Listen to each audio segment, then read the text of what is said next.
I just finished Lisa Marie Presley's new book, and I figured now would be the best time to talk about it because I'm still in that just closed a book, quiet, contemplative space where you're still emotionally raw from the experience. And it is an experience, this new book, From Here to the Great Unknown, written by Lisa Marie Presley and finished by her daughter, Riley. Maybe I'm the wrong person to be reviewing this because I know nothing about Lisa Marie Presley or knew nothing about her.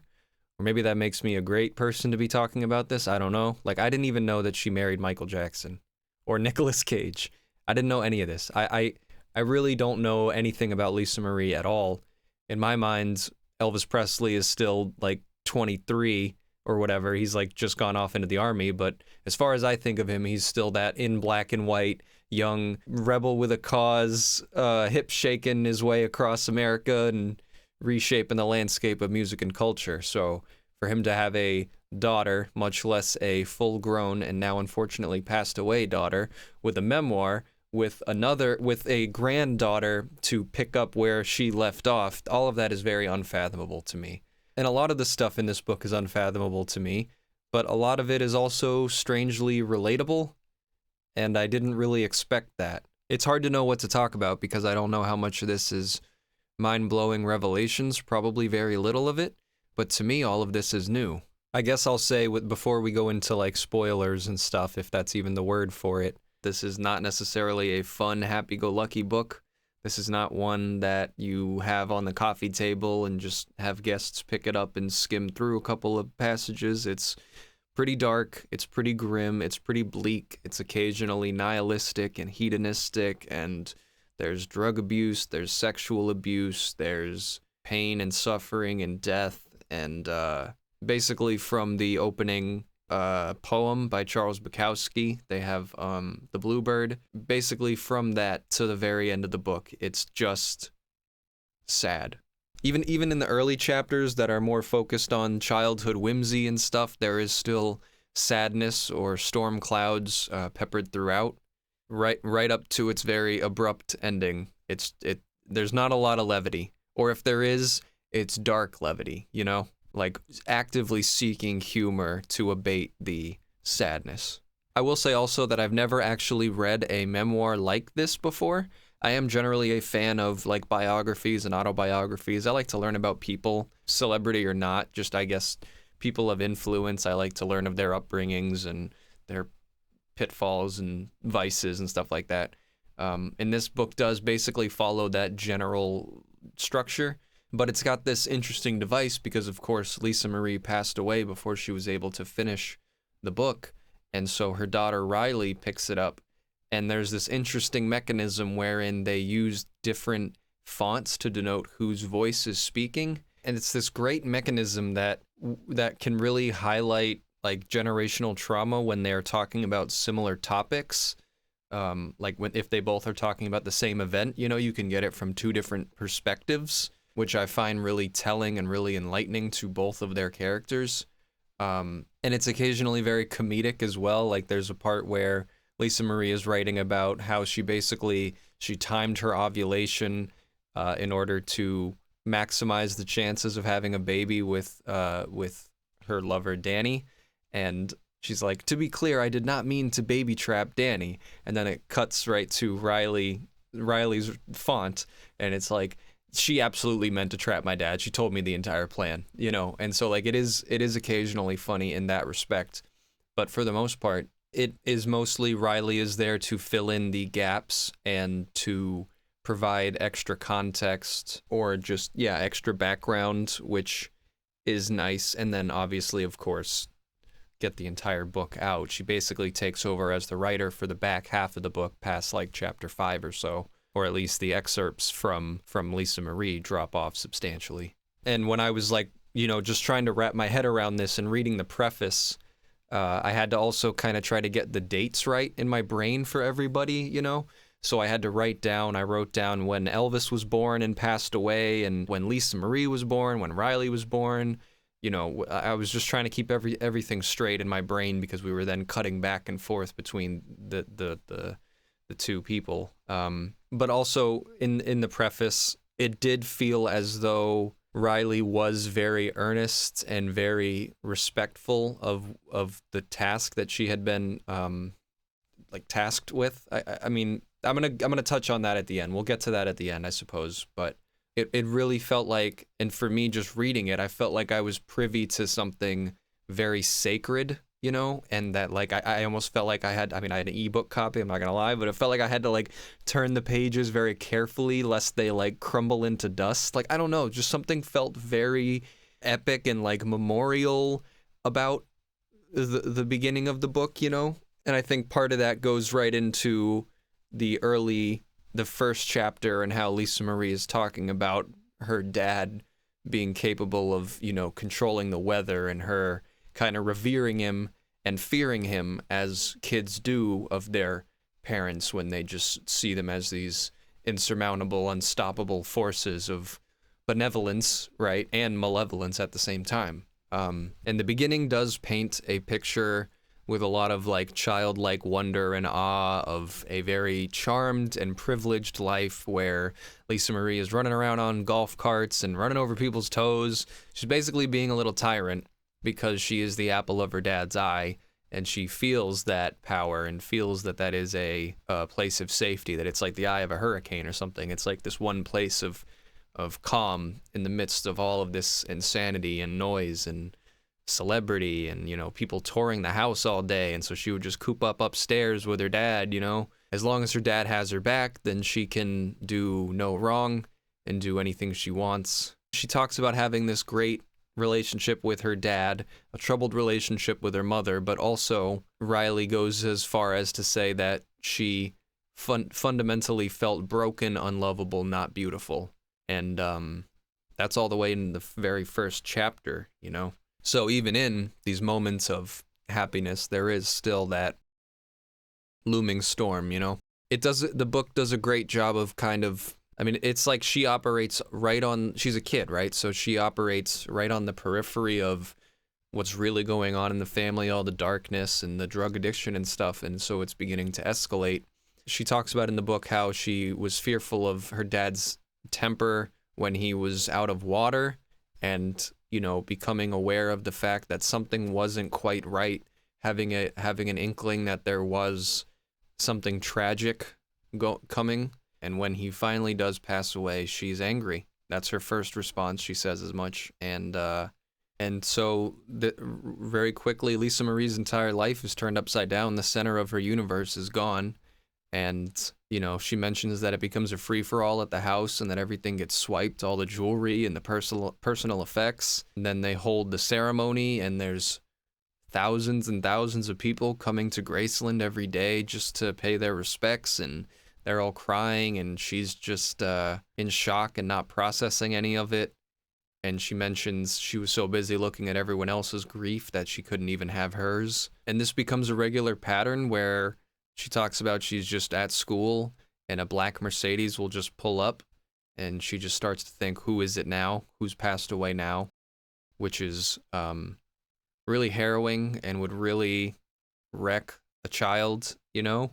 And so it manifests in extreme anger for her. She lashes out. She turns to smoking weed and doing coke at like 12 or 13 or something. Her relationship with Priscilla crumbles. She mentions that she was never a friend or someone that I could talk to. There's one particular passage here about her relationship with her mother that I find interesting. It's 2 paragraphs that back to back just are like a whiplash of maturity. So it goes, by this point in my life, my mother's role was just to be a chronic stop sign. She didn't try to talk to me, hang out with me, be a friend. I was very much in love with my father's side. They were wildly colorful people, and I related to them in ways I couldn't with my mother. And then the next paragraph, I know she tried her best. She was trying to figure things out and grow up too, and I gave her a genuinely hard time. I never yelled at her, never mouthed off to her, cursed at her, was never violent around her, anything like that. I was just despondent, extremely melancholy, moody, dark. I'm sure she had no idea what to do with that.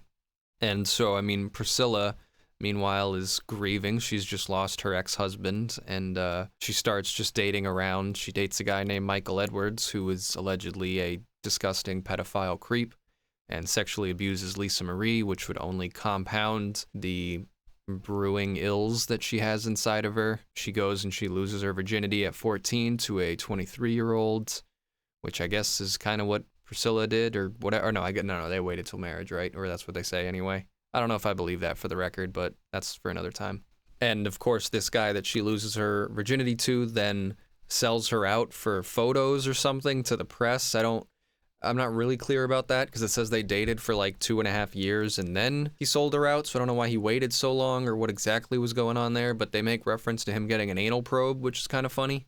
One of the funnier parts of the book. But she's still kind of wilding out. She goes on benders and she gets kicked out of the Scientology Center and only gets readmitted if she will help nurture other people, if she will help out the actually more addicted kids than her. And she finds herself suddenly thriving at this and kind of imbued with purpose for the first time in maybe her life, or at least a long time. It's kind of an outlook for her. It's kind of a new thing, you know? And she sobers up at a certain point and she calls her past just rebellion, you know? And she eventually, I think because of Scientology or something, I'm not really sure, but she's like strictly no drugs, like no Advil or Tylenol, which again, I don't know if that's a Scientology thing, I really don't, but and she meets Danny, who basically the only guy in this book who seems like a genuinely decent human being. I'm not 100% sure, but Jesus. Danny seems like a stand-up guy, if nothing else, but I don't know. So he gets baby-trapped because Lisa Marie desperately wants kids. I think she finds that purpose from the Scientology and everything and just caring for somebody. She discovered she had a maternal instinct or something to that effect. I'm not sure, but she's married at 20 and has a baby at 21, just like Priscilla before her, and so has her first kid, Riley, and then has a second kid, Ben, in the matter of 3 years or so. So we're following this, like, basically somewhat happy little family for a little while, at least maybe as happy as it gets for a bit, if ever. And then Lisa Marie becomes romantically involved with Michael Jackson, which I'm going to go there. It's kind of weird because she talks about how he first was calling Priscilla to dinner, hoping that Priscilla would bring her teenage daughter, Lisa Marie, around when he was like 25. I mean, I know it's different times. I don't even want to keep talking about this, but we're going to be talking about this forever because we're going to be moving into the 60s and 70s and 80s music and blah, blah, blah. So it's not going to get any better. But, so nothing happens at that point. But then when he's 35 and she's 25 and the kids are, you know, toddlers at this point, she starts to hang out with Michael Jackson and they get together. And I mean, it's immediately a whole shift for her, right? Because then you're in Michael Jackson's entire world. You're in his orbit. This is at his prime. I mean, this is like this is Thriller. This is Off the Wall. This is everything, you know? This is the Michael Jackson as far as we know him. Lisa Marie is smitten because, I mean, and they say it, I think Riley writes it in her section. Michael was larger than life. He reminded her of her father. She told me that no one ever came close to being like her dad apart from Michael, which makes sense. You know, that's the closest you're going to get is Michael Jackson. So when she decides that she's going to leave Danny, and so she basically goes to his house, goes back to the house one early morning after being with Michael all night. And, you know, Danny's like, come to bed. And she's like, yeah, about that, I can't really do that. That my new boyfriend wouldn't like that. And basically Danny is just like, I don't want anything. Just you take the house, you take whatever you need. I don't need any of your money. I'm just gonna go. That's fine. And I mean, I don't know if they cleaned it up for the book or whatever. And I'm sure he had a lot of pain and stuff that he dealt with in non-healthy ways, but didn't seem like he pointed them outwards at Lisa Marie, which respect. And so then she's off with Michael. But she specifically doesn't want to have kids with him. She doesn't feel that, well, she's clever. First of all, she's clever and she knows that Michael Jackson would probably shut her out immediately. Just basically wants the Elvis genes and to mix his Michael Jackson genes. I can't shake a weird feeling about that whole aspect and what his intentions were exactly about raising the kid and just having like this musical prodigy. Like, I don't know what the idea was, but ultimately this is this causes a bit of friction in their relationship, but not as much as Michael's budding drug problem, which also reminds her of her dad, but in a bad way. And, she's very triggered by this, and eventually Michael famously has his own anesthesiologist, and there were these points of tension, and it all escalated to where Lisa Marie left. So now she has no Michael, and she has no Danny, and she's kind of just on her own there for a little bit. And so she has all these panic attacks, and she's really not doing well after everything that's happened, all the trauma that's kind of re-triggered.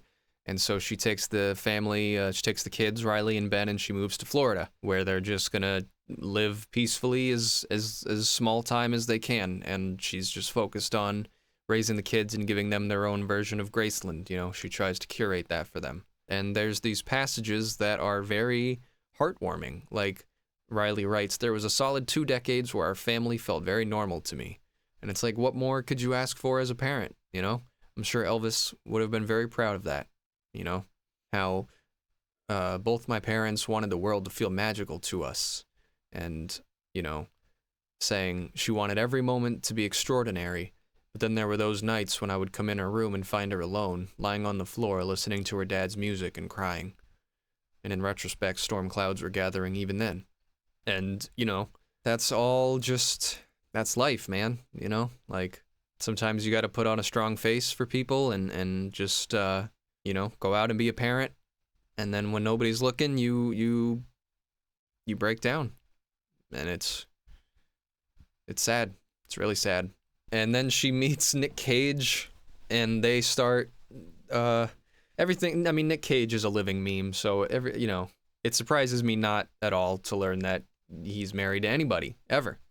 I don't think there's a single person you could tell me that Nick Cage was married to, and I'd doubt it. You know what I mean? Nick Cage was married to Ladybug. Yeah, I bet he did. Did he sign a prenup? Like, I would believe that. There is a sweet moment where Riley is talking about how she saw Jaws for the first time on a yacht, and she saw Black Christmas on Christmas night. She saw Misery in a ski lodge and all kinds of fun stuff. And apparently Lisa Marie was a big fan of horror movies and went the extra mile for them. So shout out to that. So, she's raising the kids. She's like 38 or so now. The kids are in their teenage years. And she decides that she wants more kids. She had kids very young, and she wants to do it right this time and be more thoughtful and attentive to the kids and just like apply all that she's learned now, being that nurturing spirit. She just basically, that's the purpose that she feels imbued with, it seems. And so when she meets Michael Lockwood, they go through the IVF treatment, and they are going to have twins, which very cool. So she has twins at 40 years old, and Riley is 19 and is there to help raise the kids. Priscilla just had a new child as well, so they have a new bond as both being like new parents again, and they're kind of like just giggling and having fun together, and things seem very, very good. But there's a story that is as old as time, which is that Lisa Marie became addicted to the opiates that she was prescribed after her surgery. She had a C-section to have the twins, and became addicted to the opiates, and basically wasn't able to kick it for a very, very long time until it was too late. So they had moved from Florida to England to raise the twins, and they'd been there for a while. They wanted the kids to have posh British accents, and just had a image of just growing up in a foreign land and just having a grand old time, as rich people can fantasize about doing, and then do it. And about this time, Riley had written, "It seemed to me that she thought this was her last shot at stability, once more having children and living in a huge country house in the middle of nowhere. Again, she was trying to recreate what she had felt with my father, a simple life without all of the people, just her husband and her children." But because of the drugs, she begins to move erratically, and she fires everybody that has ever helped her with the family, helping raise the kids, the chefs, the security, the assistants, and then finds that she is horribly alone and isolated, and then doing drugs because she's isolated. And so, as Lisa Marie puts it, I don't really know what I was doing, to be honest. I was getting isolated, slowly starting to get rid of everyone and everything in my life, all the pillars I had set up, all the people and the friends and the relationships. I was starting to one by one dislodge and dismantle each and every one of those things. And she would regularly say things like, my dad was 42 when he died and I'm 39. And so she's very clearly not in a good place. And that's essentially what Riley mentions. She says, I think she felt that being honest was the virtue rather than the changing of her behavior.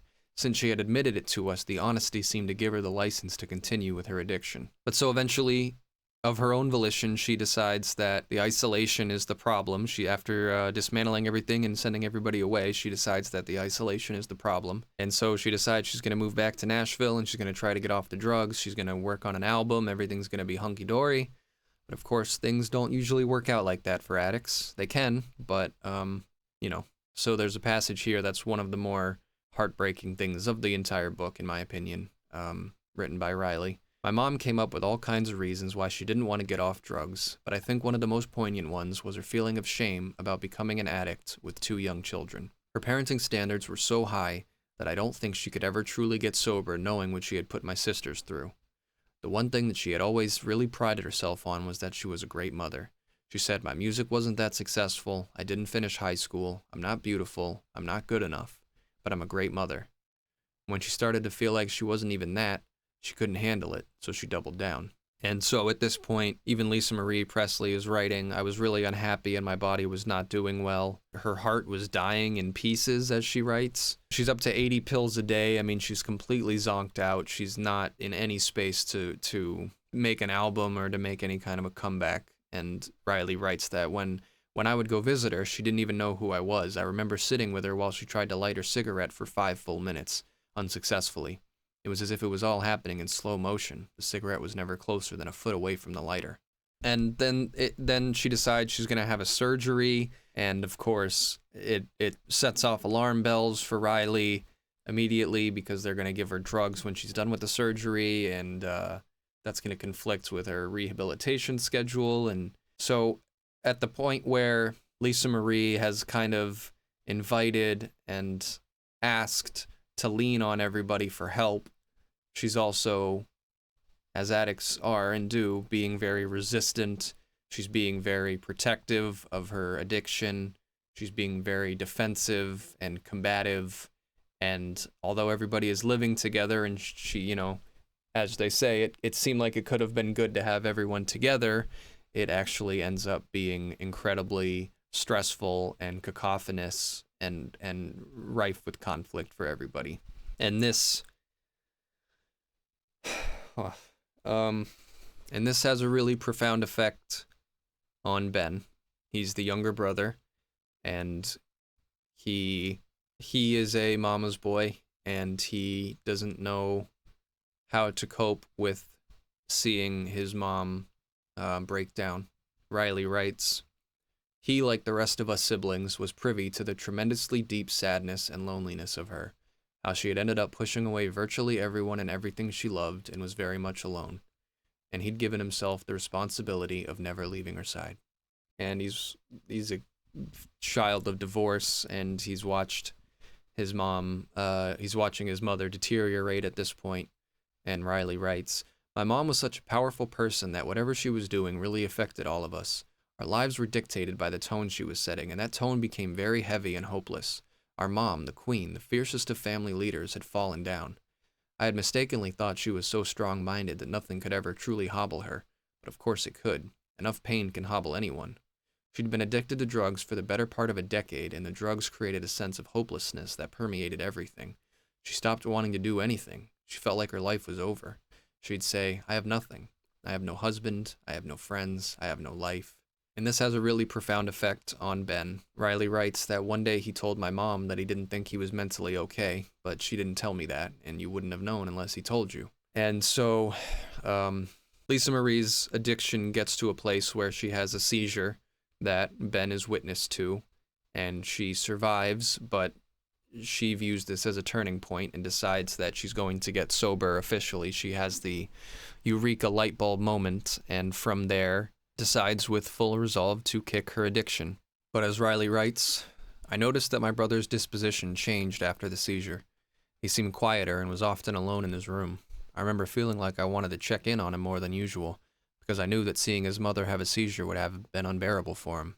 And, so one night, Ben is drunk, and, he seemingly, for not really any particular reason on that evening, he takes his life. And, as far as Lisa Marie is concerned, as far as Riley is concerned, as far as the reader is concerned, there is a consensus that this is the end for Lisa Marie. And it's described really bluntly by Riley when she's describing having to go break the news to her mom because her mom is asleep and she has to knock on her door. And she says, "The thought flashed in my head. This will be the end of her life when I tell her this. I already knew, clear as day, in those moments banging on her door, that any time I got with her after what was about to happen would be a gift, a bonus. I couldn't imagine her living without my brother." And it's just very heartbreaking. I don't really know what to say about it exactly, other than just to keep going, right? So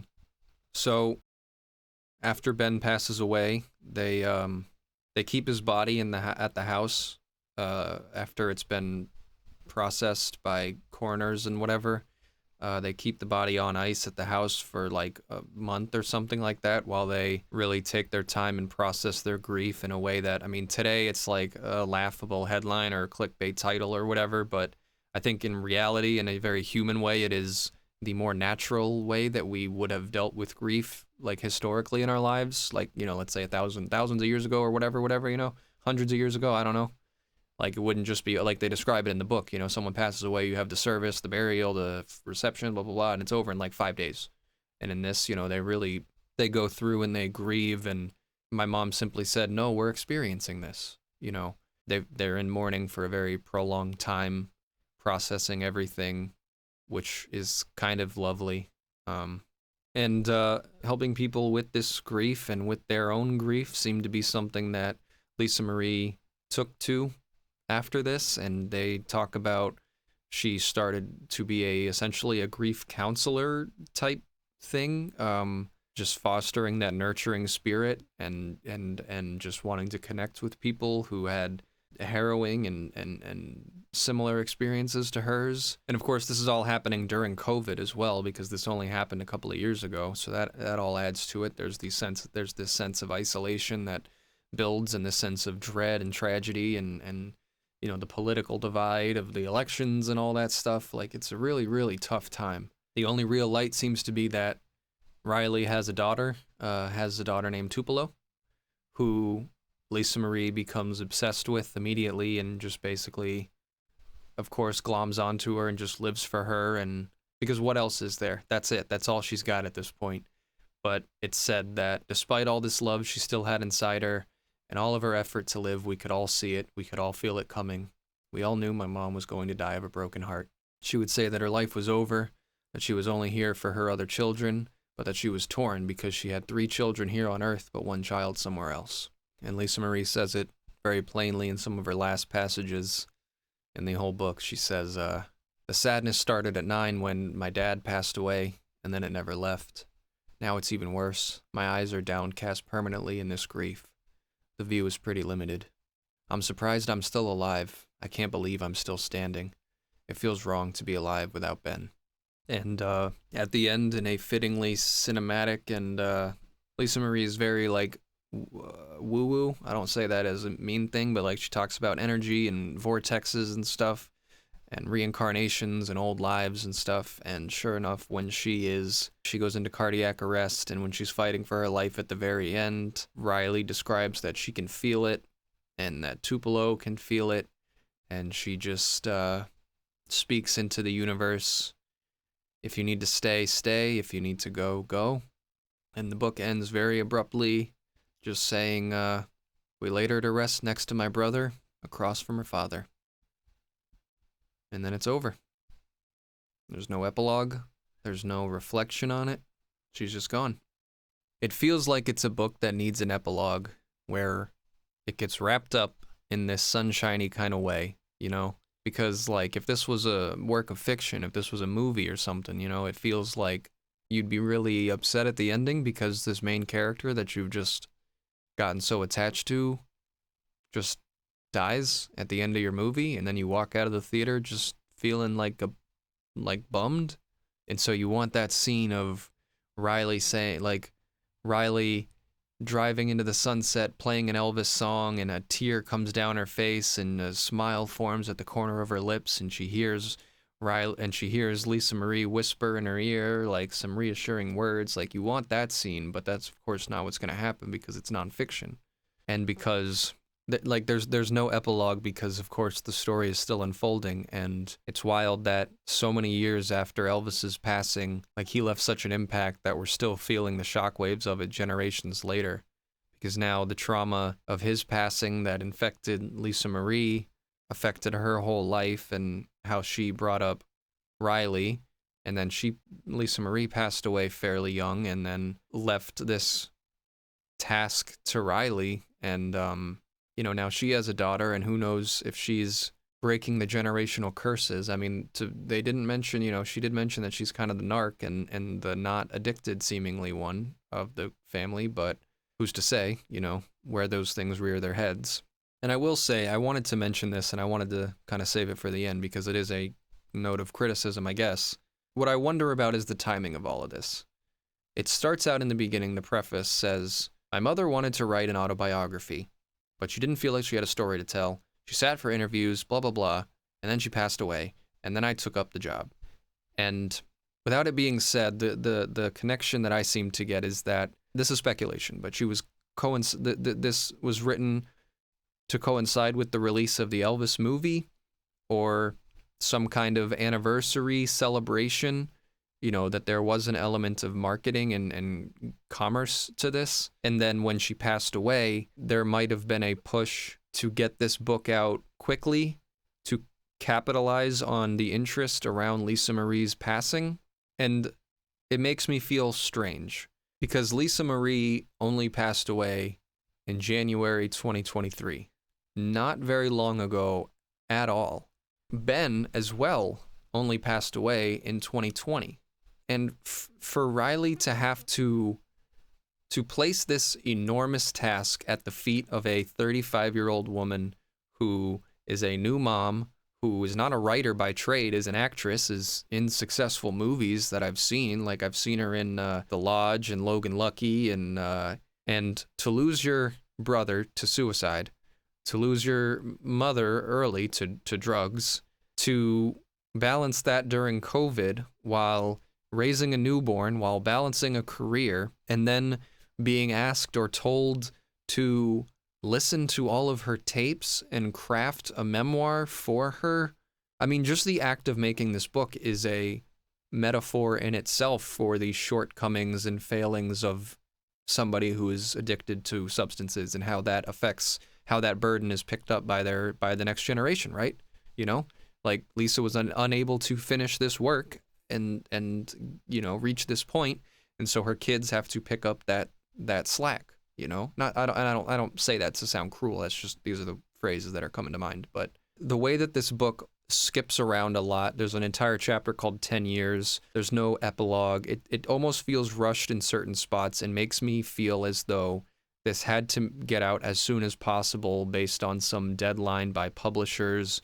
Like, I don't know the true artistic origins of the making of this book, and that does make me a little uneasy with just how fast it all came out, but I'm sure that I'm sure that Riley did her best with it and probably appreciated the experience, at least on some level, or learned something, or grew from it, felt closer to her mom in those moments.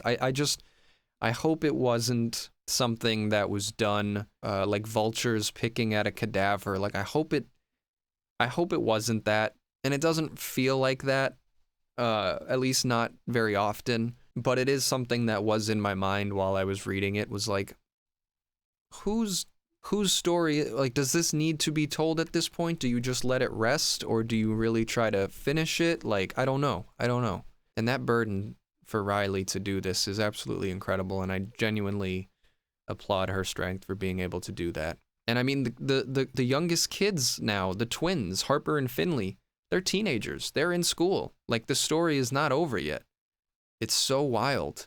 It's just so, like, just to think about all of this, and like to think what Elvis would think or something, you know, if he was able to see all of this. The whole book ends with Lisa Marie thinking that she's not strong, not feeling like she's really accomplished anything. She feels like a failure. I mean, it's so sad, and I don't know what to do with it.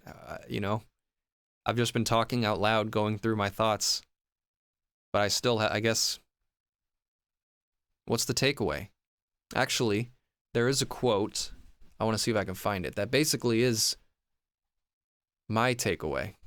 The takeaway that I have is a passage written by Lisa Marie herself. It stood out to me because, I mean, there's a lot in this book that I relate to, which is strange because I'm not, you know, from money or anything. Like, I did not expect to find this memoir relatable. This memoir written by the daughter of Elvis Presley and co-written by a working Hollywood actress. I did not expect to find much relatable in here, but I come from a home with some of the some similar issues to what is talked about here, so I did find that very real. But the passage that I relate to maybe the most is one that is the following, which is basically my philosophy on life. And I do mean this, really. By Lisa Marie, she says, "If you don't have something to keep you focused or some kind of purpose, it's hard out there. Life is not easy. Who doesn't want to be high? Drugs or drinking make you feel great. You have to have something bigger, bigger than that feeling of being high, bigger than that happiness, bigger than that emptiness. If you don't, you're in trouble." And it's very simple, but I mean, that's basically how I feel about life in general, is that, you know, we are here to, like, we have to invent purpose for ourselves. We have to imbue purpose in our own lives for them to be meaningful. Like, nihilistically, you could say life doesn't mean anything, but it's up to you to make it mean something, to me anyway. Even if you don't know the Elvis story, I think you can get a lot out of this book, especially if you know people who suffer or have suffered from addiction. Because despite how sad this book is, you know, I think that Lisa Marie is right on the money with that quote about purpose. Elvis Presley found his purpose in life was to make music and spread joy and love and gospel and everything that way. Lisa Marie, she found her purpose was to care for others and nurture others, whether maternally or helping people at the Scientology Center who were in the throes of addiction, or being some kind of grief counselor, writing songs that seemed to help other people, and they would come up to her and tell her as much. And then Riley has found her purpose as well. She's raising her daughter Tupelo. She's in a couple of movies. She's a working actress. I mean, all of these folks that have their struggles and attempt to work with them, work through them, work around them, to support the ones that they love and to work towards their purpose, you know? It's beautiful. That's life. I don't know. This has probably been a mess. I just wanted to get all my thoughts down. I didn't even put up a backdrop. Thanks for watching, everybody. Let me know what you guys thought. I need to go watch a comedy or something now. I need to go have some fun, some levity. But thanks for watching, everybody.